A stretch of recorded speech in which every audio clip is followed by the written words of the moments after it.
মনে রাখবেন, ভাঙ্গা জিনিসগুলাকে আল্লাহ এমন ভাবে সুন্দর করে নতুন করে সাজাবে, আপনাকে এমন সুন্দর জীবন দান করবে, যারা আপনাকে নামাতে চেয়েছিল তারা আপনি পর্যন্ত আর পৌঁছাতে পারবে না। সুবহানাল্লাহ।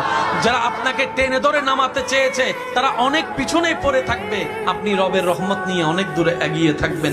মনে রাখবেন, শুধু একটু সয়ে যাবেন, একটু ধৈর্য ধরে থাকবেন, একটু সহ্য করে চুপ করে থাকবেন।